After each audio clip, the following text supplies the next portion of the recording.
We are genuinely changing lives. We have worked with so many amazing organisations to help vulnerable women within our network to escape domestic violence, to help literally put perpetrators in prison. We've done some really, really, really hard stuff.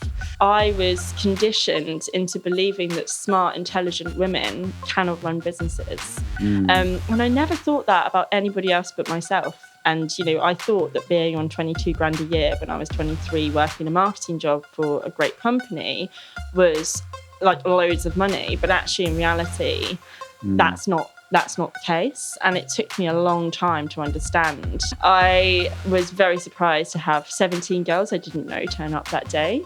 And they just started talking and getting on and swapping numbers and making plans. And I just remember this feeling of my whole life has just changed. It was so amazing.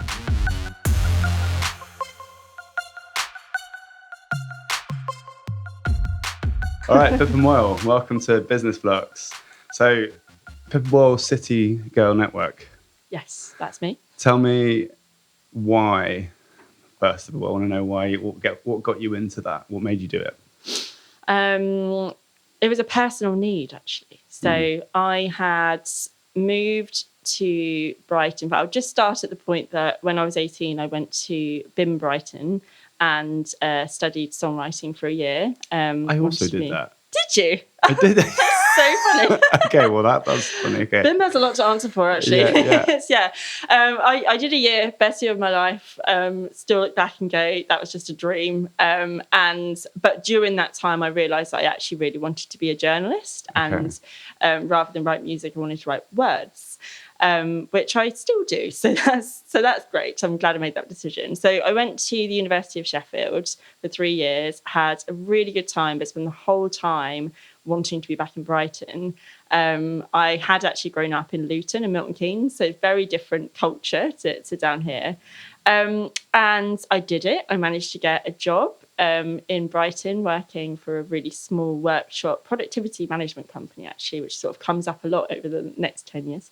And I just got there really excited, felt like I'd really sort of landed in the perfect spot until I realised it wasn't the perfect spot because I didn't really know anybody in that same way I did when I was 18. So I was there kind of 22 years old, wandering around a city that I'd always dreamed of being home, but it didn't really feel like home. So I didn't really know people. It's the depth, actually. I didn't know people with the same depth that I did. And I didn't really know how to find my people either, because all of my friends from BIM had either, got sort of new jobs or were touring or living in different countries. So I sort of found myself in quite a lonely place. And I one day was wandering along the seafront. It's a very cliche story, I'm afraid. But I was wandering along the seafront, kind of contemplating that maybe this actually hasn't worked out the way I thought it would.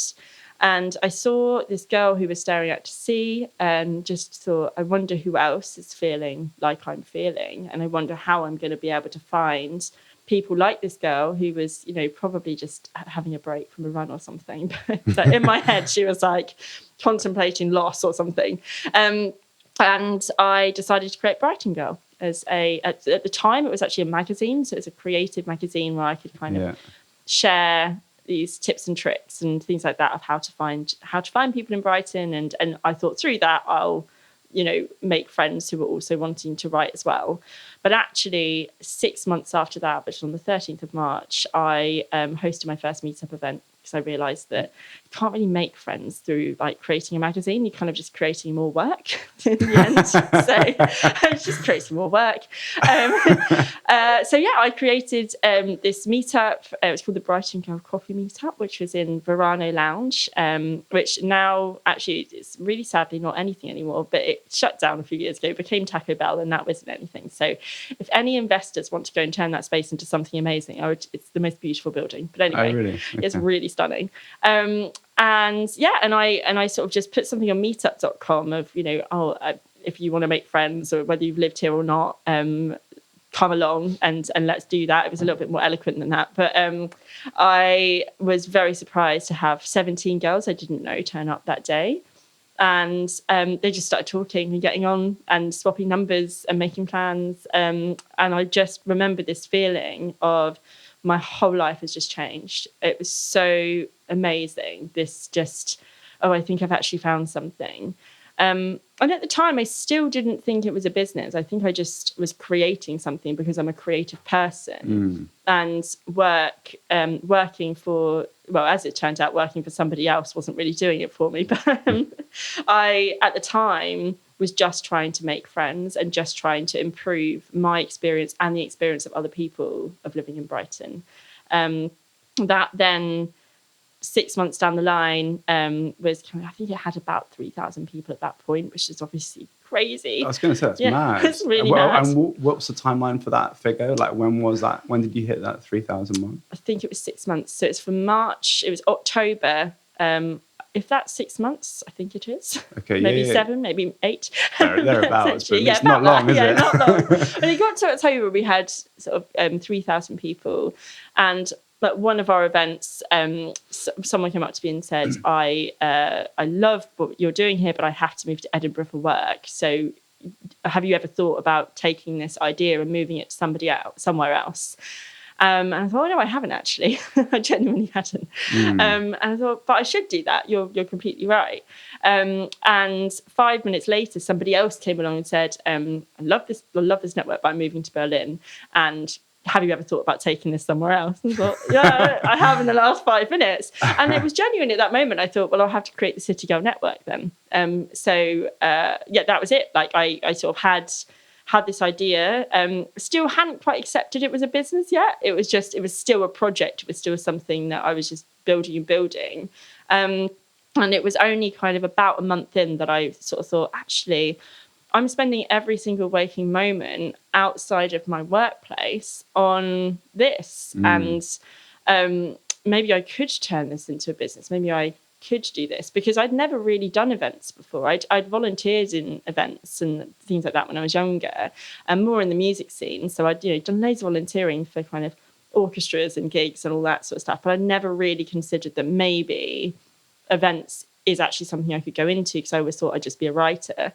And it was a really, when I talk about it now, it's like, that's really strange that this all happened actually. Yeah. But yeah, and I just got to the point where got to about December 2016, and I just thought, I actually cannot physically work 9 to 5, actually 9 to 5:30 back then, at a quite intense like startup, and also run this, which has actually just turned into an intense startup. So I got to a point where I chose to leave my job at the time and then become the founder of the City Girl Network and created the business and sort of went from there. I did freelance as the marketing to pay my bills. But that is within kind of less than a year how my life just completely changed. It does sound like quite a big shift. Particularly, I like how you kind of didn't even consider it to be like a business for like ages. Like, can you remember like the moment when you did, like when it did become clear to you that it was a business? When somebody told me it was. Really? It's really like that. Who was it? It was. I don't specifically remember the member's name, but she just said, "I can't believe you're like 23 years old and a business owner." And I just thought, am I? I thought I was 22 years old and a content executive or whatever name it was. And I was just doing this thing.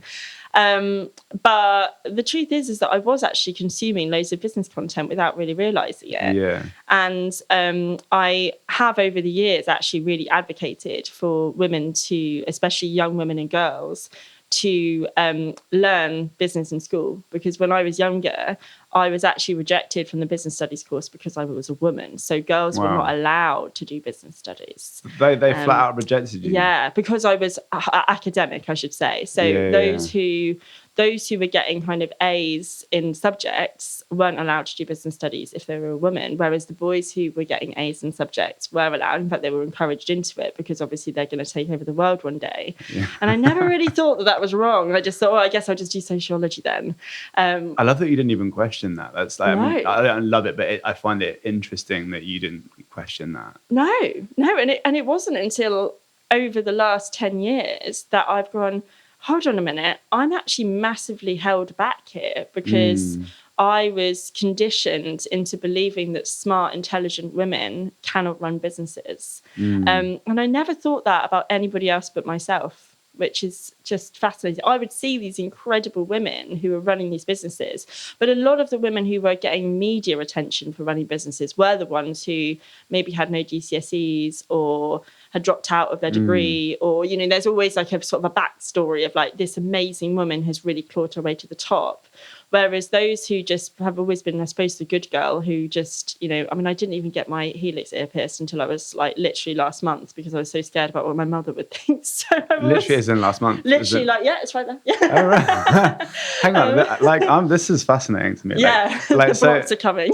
Well, like I want because okay, so firstly, I kind of want to hear about that a bit more too, but I'm interested, like, if we rewind a little bit, you talked about like how these other women were successful, but that wasn't a story that you saw for yourself, and those weren't the words you used. But like, I just want to know why you didn't see that as a good fit for you. I just think it's because it was what I was told, and I think that I was conditioned by the environment around me to believe that success for me was to be a creative. So there was never any limits on, you know, me being an author or a songwriter or a singer or anything like that. It was just on anything to do with money that was where the block was. You know, I didn't have a credit card until I was 27. I didn't have any kind of financial like understanding or lessons or literature. All I had was kind of struggling. And, you know, I thought that being on 22 grand a year when I was 23, working a marketing job for a great company was like loads of money. But actually, in reality, that's not the case. And it took me a long time to understand. And literally learning and speaking to people and doing courses on financial literacy. Yeah. Because it's something I was never taught. So, and if it's something you're never really taught, you don't see, like, you just don't think that's your path, I suppose. It's like it's interesting. I'm curious to know, like, to what degree that experience has shaped how you do things now. Like, so that feeling of kind of being limited and not being allowed to do business school and all this sort of stuff. Like, how do you feel that experience has shaped your present? Like everything. It's literally shaped everything, because I think that I've always, how do I phrase this? We're not a VAT registered company. Like, we're not actually, even though I've got 200,000 women in 27 locations all over the UK, and we are the largest UK women's network apart from the WI, That's cool. Which is amazing. We are not making the kind of money for me to be able to have a good wage or pay people properly. I actually recently went through a redundancy over the summer as well. I actually think I remember you mentioning this the other day. Yeah, it was like, I've actually gone through, like, this is a really good time for this conversation actually, because I've just gone through one of the hardest business experiences of my whole life. Okay. And a lot of it, in fact, it always comes down to the founder, I think, in these things. All of it is because of the lack of financial value that I put on what we're actually doing. I think there's a real element here of, we are genuinely changing lives. We have worked with so many amazing organisations to help vulnerable women within our network to escape domestic violence, to help literally put perpetrators in prison. We've done some really, really, really hard stuff that we don't talk about very often. Why don't you talk about it? I think it's partly to protect the women that were involved. Okay, So there's fair one definite part of that. Fair but enough. I think also we are signposters. We are not. We're not actually a domestic. We're not a charity. It's the first thing. We are a limited company, but we're also not.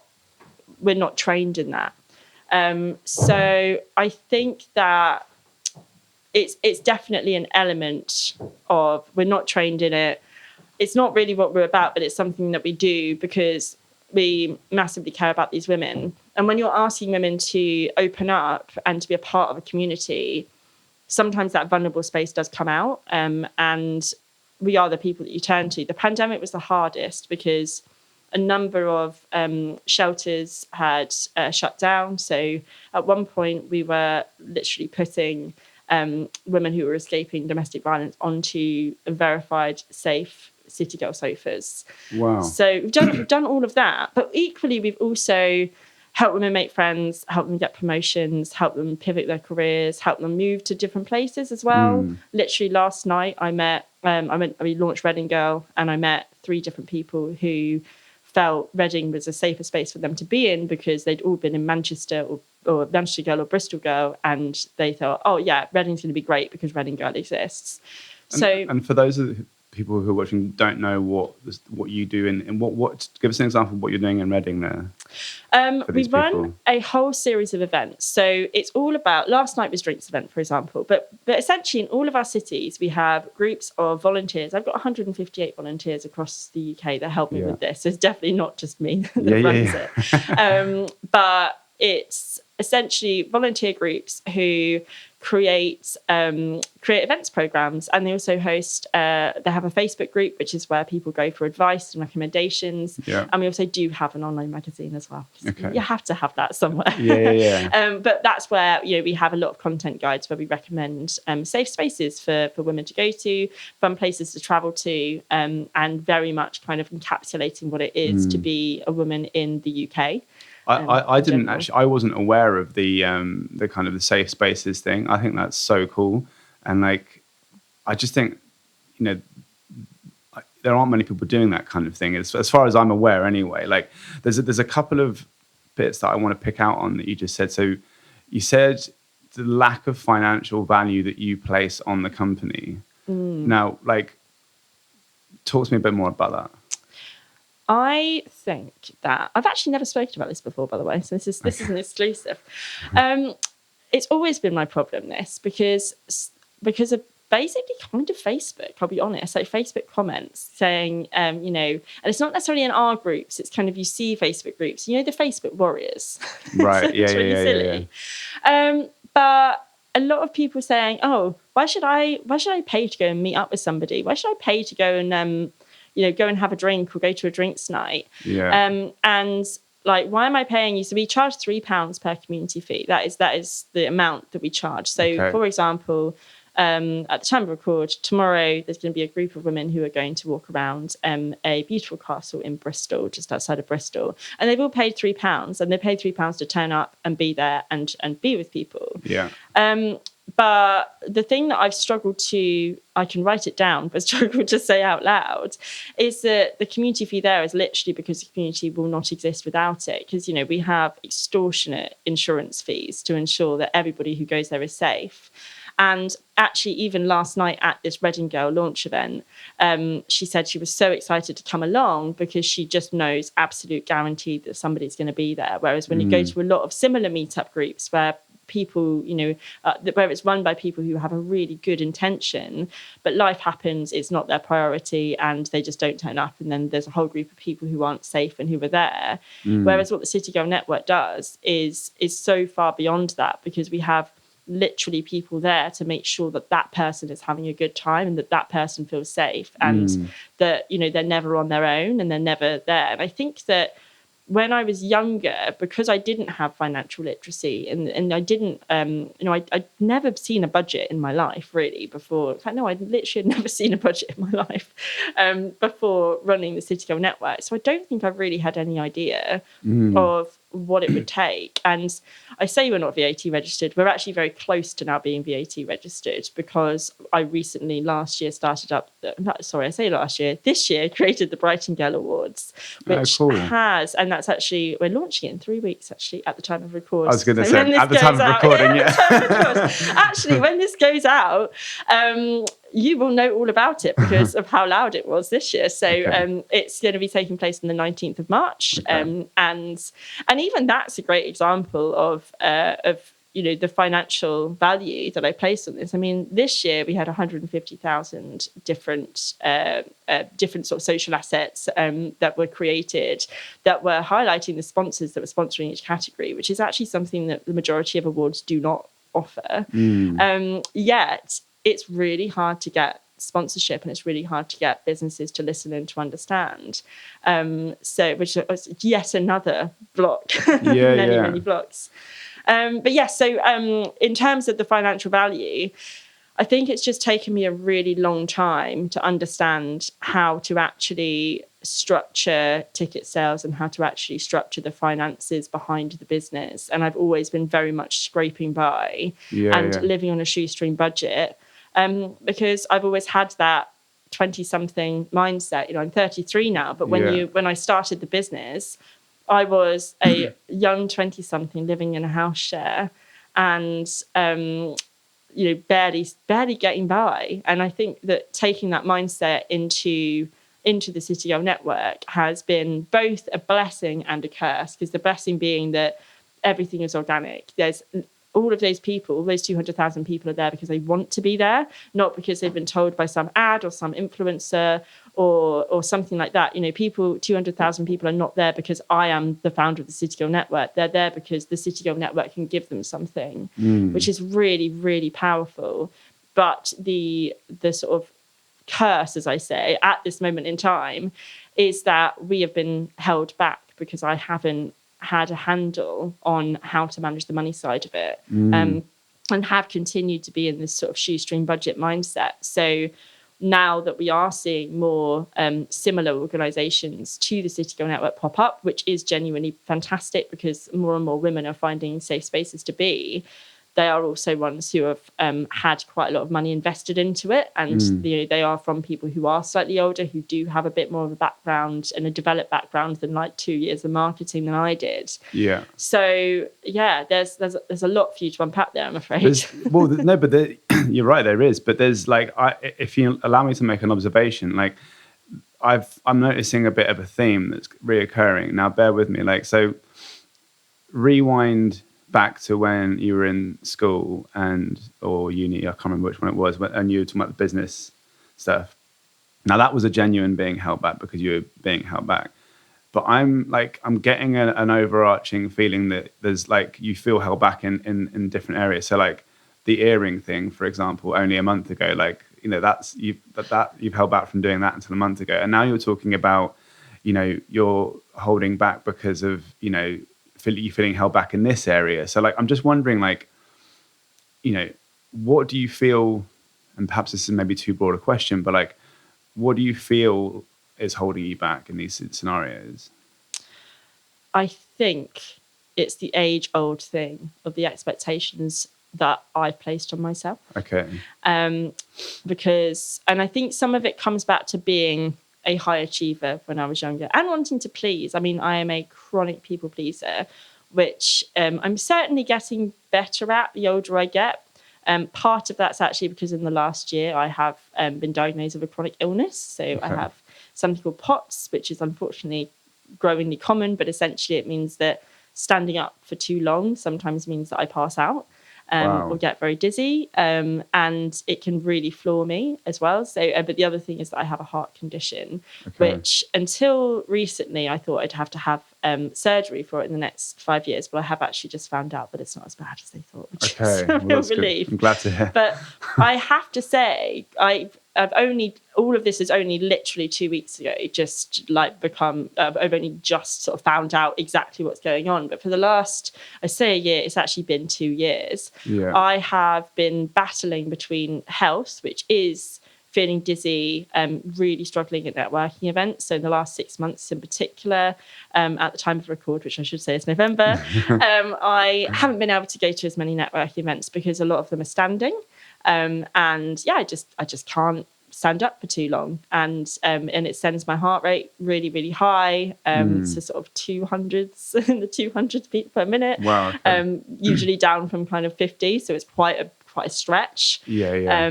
And then I'll either get really dizzy or pass out. And it also means that I sometimes can't travel as well if I'm feeling particularly bad in the morning. It is now a bit more under control, but I have actually just had to put myself first. So a lot of, when I say my people pleasing isn't as strong as it was before, it's because it literally physically can't be. Whereas beforehand, I used to believe I didn't really have the only limits I had were the ones I placed on myself in terms of, there's plenty more hours in the day, which is obviously that classic thing. I now have actually learned that I just have to rest. And my doctor actually we laugh about it now, but at the time it was quite stressful. He said, that you just have to work 9 to 5 like normal people. How does that sound? So I was just like, what? Like, are you kidding? I was really scared. It's like, oh my gosh. So he was like, just take 2 days off in a row, like a normal person, just about 9 to 5. Like and he did follow that up with, look, I'm a doctor, I work overtime all the time, I understand it.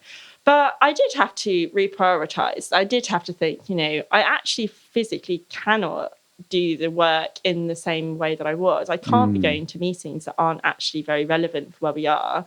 I can't be going to do as many face-to-face meetings because, of the physical nature of going from place to place. Yeah. I can exercise and things like that, and certainly in a better place with it now. But when it was bad and I didn't know what was going on and it was really scary, and I sort of had passed out on a train as well, which is obviously really like all of these sort of memories I was starting to build in my mind. I had to take a really hard look at myself and look at how I was living my life. And also listen to the doctor. Yeah. I actually went extra. So I shifted it. 8 till 4 is actually my standard working hours now, which has made an enormous impact. And the reason why we're nearly at the VAT threshold is actually, interestingly, because of that. Really? Okay, that's interesting. Yeah, so this health has lifted as one of the blocks. So the whole kind of work smarter, not harder. Yeah. I always put a lot of pressure on myself to do that. But equally, when you're a people pleaser, that's actually really, really hard to do. So I did have to take a genuine moment to think, I actually cannot work outside of these hours. So what am I doing here that is wasting time? Like, what am I doing here that's not actually leading to profit? Love that. Yeah. And like a sort of an audit of it's like you would do anything, your banks, you would audit your bank for the same reason you're doing it the same with your business. I love that. Yeah, and it's changed everything. It really has. And I did go through a redundancy. I initially had the most amazing person who was working for me for the last year and a half, which was truly one of the greatest experiences ever of working with her. And I did go through realizing I just didn't have the money to be able to pay for her and also pay for myself, and had to make that awful call back in July, I think it was, of this year, to make her redundant, which was so heartbreaking and so awful. And I really, really think of everybody who has to go through that, because I've never been through that before. And that then caused me to audit even more, because all of a sudden she was the one that was actually running the UK communities, and I was the person who was getting the money in, actually, and going out there and trying to get advertising, because our whole business model is run by advertising. But even then, going from 2 to 1, that audit became even more important. So she left at the end of August, and in September, the first week of September, I literally sat at my desk in my house and just like printed off all the communities and was like, right, what work am I doing here that can be automated, that just doesn't need to happen as well? So like, what are the things here that we're doing that can be scrapped? What can I do to automate some of our processes, because I cannot do 2 people's jobs, especially when I'm no longer working the overtime hours and I'm working a normal person's hour. So the auditing I've now, for the first time in years, have been able to sleep properly at night, because I know that what's that like? I'm actually so nice. Sleeping's amazing. There's a few things that you've I want to pick out, and I want to just play them back, and I want to understand for you which feels like the heaviest part, right? So you talked about the kind of the redundancy. You talked about the feeling of being held back. You talked about the expectation that you place on yourself. There was even like a cheeky mention about the Facebook thing, which I feel like that, which seemed like it, was kind of resonated with you. And so I want to know from these things that I've just mentioned, which of these currently feels like the heaviest thing for you? That's such a good question. I think the expectations is still the heaviest. Okay. And a lot of that is something I've realised quite recently is I still really struggle with comparison. Okay. And I'm very much trying to fight it. But I am now seeing like lots of people in my circles. First of all, there's the issue that I don't really feel like I have anybody to talk to who's in the same situation as me in terms of I have lots of friends who are running communities, but I don't have any that are running communities in different places all over the country.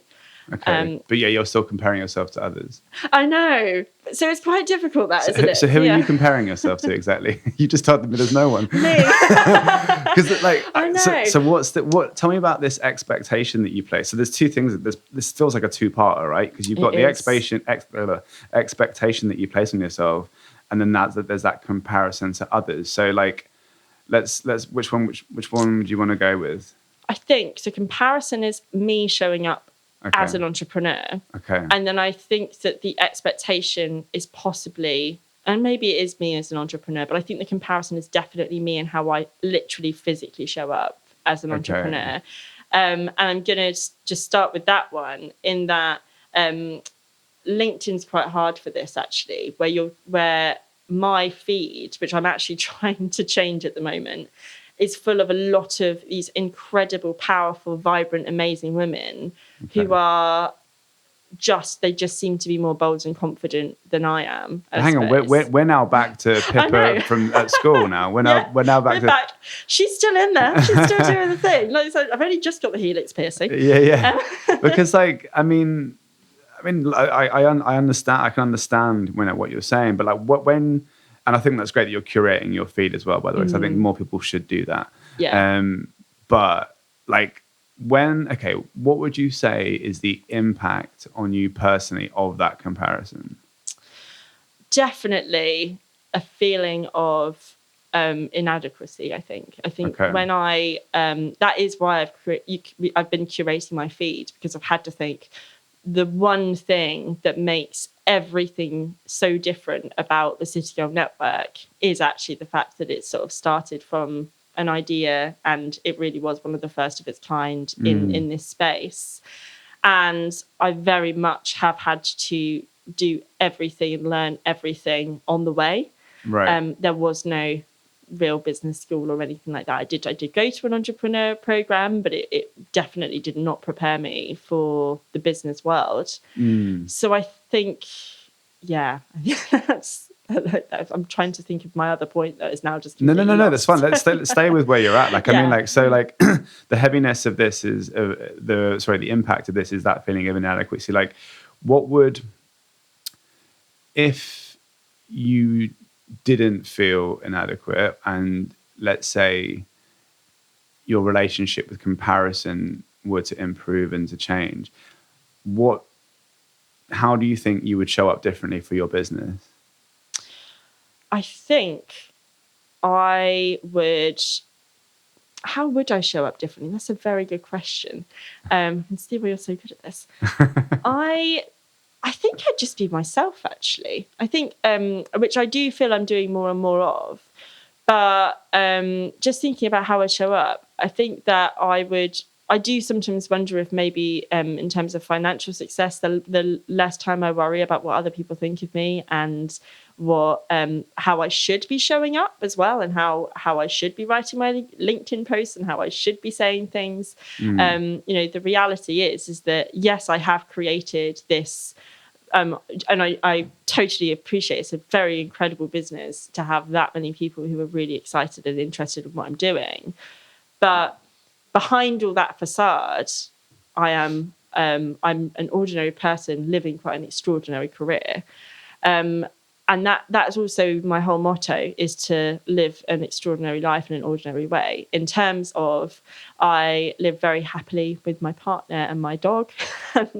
And when I do have these 2 days off in a row, I'm spending them, one day is genuinely doing washing. I am like a How much do you have to wash? So much washing all the time, like all the time. And, you know, just like cleaning my house. I'm quite house proud. And live and going on like really great walks, and, you know, reading books, and like doing really quite ordinary things that every city girl does actually during her time off. I'm just a city girl who just is like facilitating for other city girls. Though ironically I now live in a town, but, you know, that's a whole other part of the city girl network and where it's going. But I think that the less I worry about being this like vivacious, out there founder, the more I can just be me and just continue to create great memories for amazing women all over the country, and continue to just like throw a ball for my dog. And how I got two questions. The first one is like, how can you apply that, all the things that you just said, to your present scenario? So like, present scenario being that you're comparing yourself too much, and that feeling of inadequacy, and now, you know, flip it and look at all this cool stuff that you've said about City Girl Network. How could you apply that, do you think? I actually think that maybe talking about it, because having this conversation with you has actually really helped me to open up about it. I don't think I've actually told my friends this is how I'm feeling. Is I think that, I mean, even with friendship, to be honest, I run a friendship network, but over the last 10 years, I've not really put enough effort and energy into my own friendship circle. It's only been in the last year, whilst I've been going through my own changes with my health, that I've gone like, oh, I actually don't have the closeness of friendship as much as I do anymore. I do a bit more now, but I think actually the more I say it out loud, the more I make it real, because it's quite difficult when it's in your head.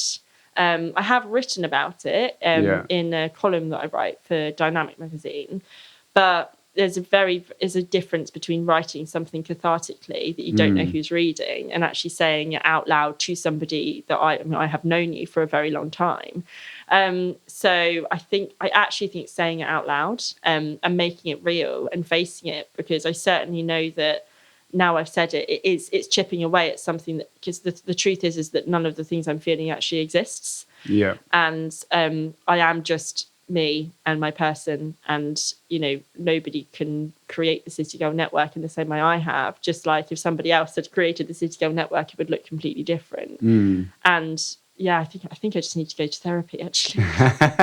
Well, I was going to say, like if you were, so you are where you are now, and you're, and then if you were to look at Pippa back in, I keep saying school, but when is it that you did the business thing? When was the business thing? Is it uni? I was school. I was school. 14, I was in year 9.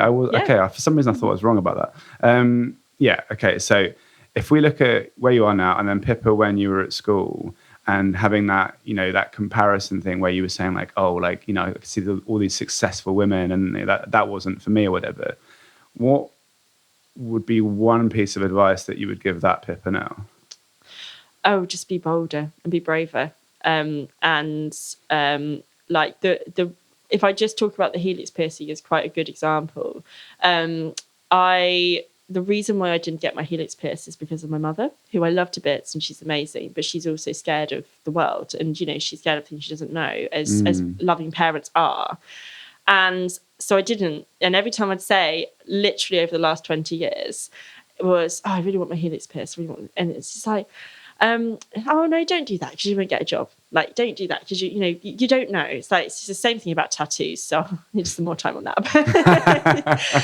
And the reason why I got it pierced is genuinely because I saw my parents quite recently, and my dad just said, God, I can't believe you've like not lived here for 15 years. I thought, yeah, Actually, that's true. I should probably get the piercing now. And that day, an amazing studio in Lewis contacted me and said, "Oh, we'd love you to come in and try it out and, share the studio. Is there something that you'd like done?" And I just thought, this is my sign. So it's about 10 minutes after my dad had said, "I can't believe you've not lived here for 15 years." And so I got it done. Didn't tell my mum for 3 weeks. Saw her recently and said, "Oh, I got my helix pierced." And she went, "Oh, that's nice." I was just like, oh my God, I have literally waited so long because I was worried about upsetting her. Then that's the truth. And there's nothing kind of deep or anything from a traumatic side, nothing like that. But it's just that it comes back to people pleasing. And that did feel like the nail in the coffin, actually, for the people pleasing side of like, wow, I've really overthought that for a very long time. But I do look back to that 14-year-old self. And, she was working, she was going and drinking in the park. So she wasn't exactly this like massive like swat, but at the same time I would drink vodka in the park and then go back and do my homework, so it's still like a level of like had to be care. I don't think they knew that actually, but anyway, I was still like, I had teenage stuff but in a very, very like a vanilla way. So then, I went to, I did my A-levels in the same school I was at before, but it was in the sort of best school for grades. But I don't think actually that was the best place for me to be because it was still very straight edge. So I very much felt my whole life until really last few years of City Girl and kind of looking at where I've got to, that I was kind of a straight edge girl trying to live a very alternative existence and not being quite sure how to break out of it. So, I'm not really friends with anyone from school. A lot of that is because I don't think I was really myself when I was there. And it's only really been recently that I've really understood that and accepted that. And it was purely just because I didn't want to upset anybody by, going and listening to metal and stuff like that. There's a few things in what you've just done. I'm absolutely fascinated by. The last bit was funny too, but like there's two things that I'm kind of fascinated by. One is that you describe being a straight edge girl trying to live an alternative lifestyle, and then like 10 minutes ago you were like talking about living. I can't remember the exact words, like modest life in an extravagant way. And there always seems to be these high contrast opposites. Yeah. And I'm just wondering what's going on there. Like, God knows. No, I think that my version of ordinary isn't like as ordinary. It's just how I want ordinary to be, to say for a start. And I think that when I say alternative, my alternative is different to everybody else's. So there is an element of, I have never been, obviously sometimes when people say alternative, what they do mean is multiple piercings, multiple tattoos and things like that. Actually, what I mean more by alternative in my own existence, my own version, is somebody who doesn't have the 9 to 5 and does work for herself and is creative and does write and and is like very much kind of living the life I actually want to live. I think is what I really, in fact, that is what I mean by alternative. It's going against the grain or against the expectations that my environment growing up had set for me. And my environment growing up really was a very just nice, comfortable, middle class upbringing. My dad's an accountant, my mum's a teaching assistant, and I went to church until I was about 13. So very standard, I think, but from that sense. Yeah, fair enough. So when I say alternative, I actually do mean more breaking the mold that was set for me, rather than being, like what other people may think of alternative for themselves. That's a really good like peek behind the curtains, actually. Because when you mentioned that I felt like there had to be a connection. So it seemed like there was something that now you've held back from getting this piercing, right? And then you found out that actually it wasn't that big a deal. I'm curious, like, what is the biggest thing that you're currently feeling held back from doing? Oh, what is the current thing? I think actually a lot of it is the biggest block I've got at the moment is I'm really scared about burning out. Okay. And I think a lot of that does hold me back in terms of just trying to think of some examples. So my to-do list, I do to-do lists at the beginning of every week, which I've started to do religiously since September, when I took over the whole network and was overseeing things. And it's certainly helped us in a lot of ways, and it's helped me. But that to-do list is usually about 10 pages long. Okay. And I am very aware of my health, but I'm very aware that I'm also overseeing 27 locations, and that I need to be able to pay for things, and that actually it would be really nice to have a PA. And it's so actually at the moment, my block is a fear of burnout. I'm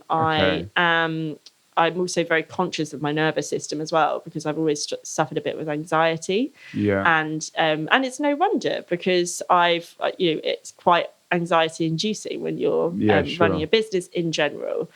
So I think that my biggest block at the moment is actually that pull between having kind of a steady existence in the business, or not in the business community, just running a business. So running a business and not burning out because of how much I have to do within the business. And I do, when it comes to automation, one of the things that is really, really hard to do is actually dedicate the time to do the automation in order to get things sorted, and also creating like standard operating procedure documents. So running such a big volunteer network, even who are some of the most wonderful, amazing, helpful women ever, they also do need other procedures, and they need to do things, and they need venue lists and things like that, which will help them, which will help us in the long run.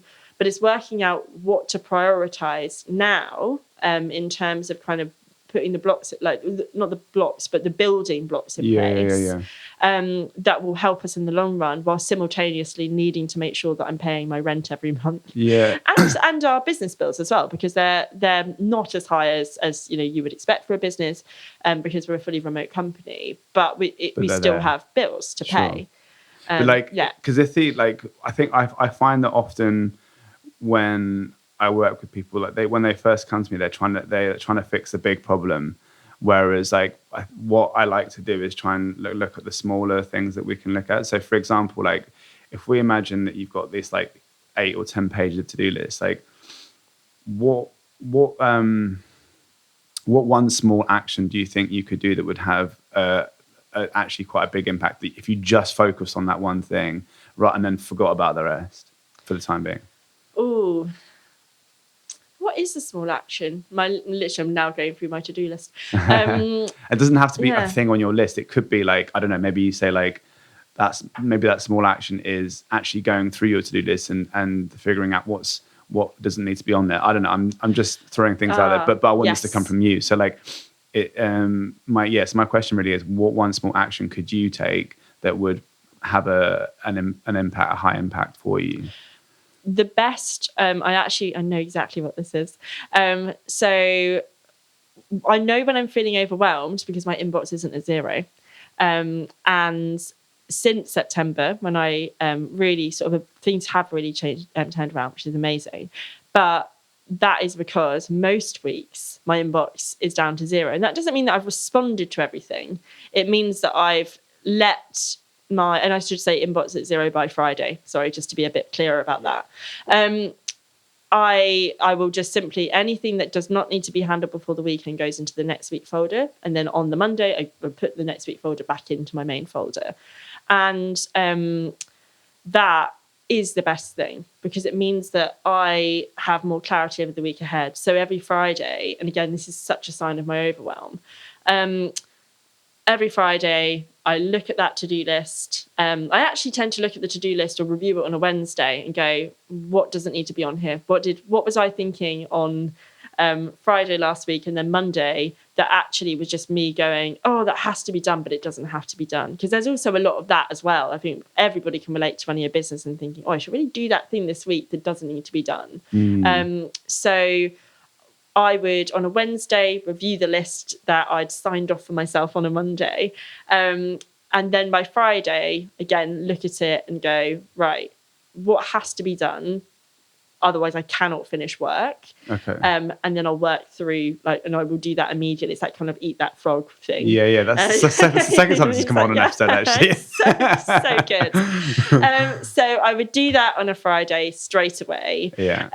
I would then kind of whittle down my to-do list. I do actually like to finish at 1:00 on a Friday because it's, again, part of the health thing. I do, even though 8 till 4 is my standard time, I do work evenings for events sometimes. So I'm very careful to make sure that I'm mixing you're being balanced as well.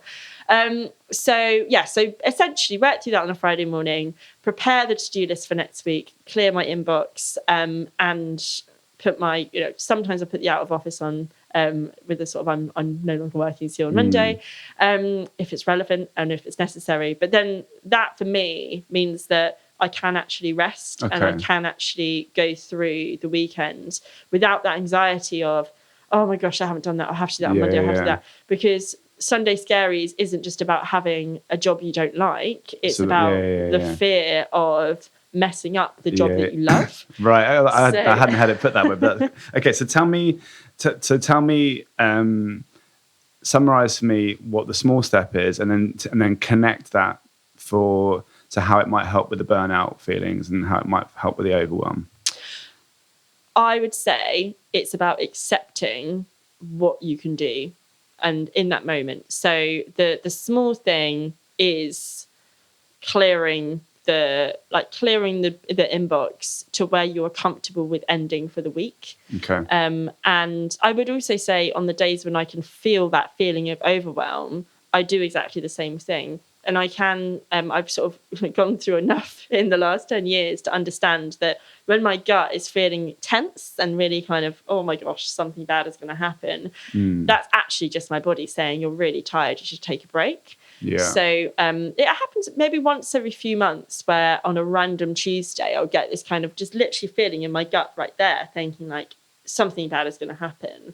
But I will go through, check through my inbox, clear it to 0, and then take the rest of the day off, because then I can actually just have some time off. And because nothing needs to happen. I do sometimes have to remind myself that I'm not working in a life or death career, and that the world's not going to collapse if I have to take a break for the rest of the day.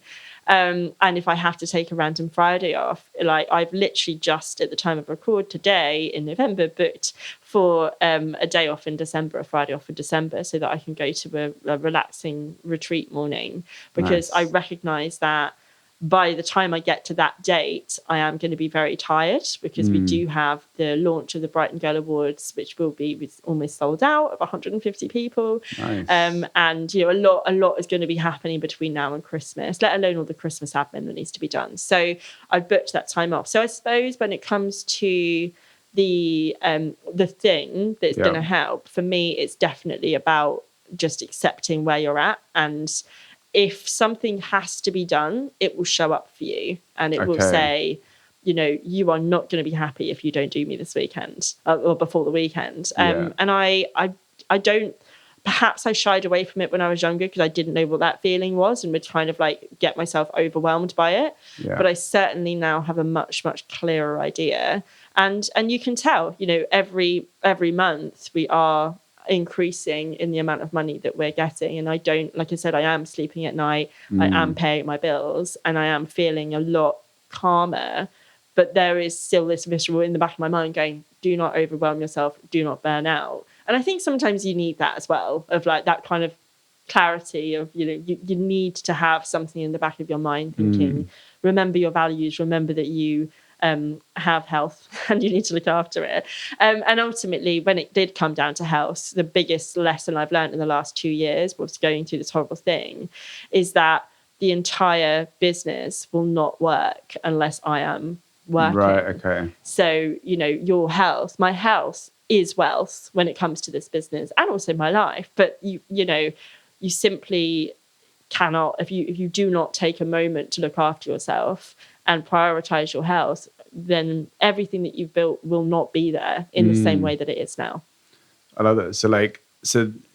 I completely agree with you, because boy, you are the business in this, in that sense. So the small step is to be happy with where you're at, right? Yes. Okay, so if you were to like, if we take this week as an example, like what's going to stop you from taking that small action, do you think? Well, what is going to take that? I think that over what could have happened this week, actually, because I did stop myself, was overpacking my time and my day. So if I just take today, I now live in Haywards Heath outside of Brighton, so which was a really good move for me because I've just spent the last sort of three and a half days just focusing on the laptop work and the work that needs to be done. And now today is a Brighton day where I'm seeing you, and then I have 3 meetings after that. I very nearly packed in 6 meetings. Okay. And that would have overwhelmed me. I wouldn't have had any time today to look through my emails.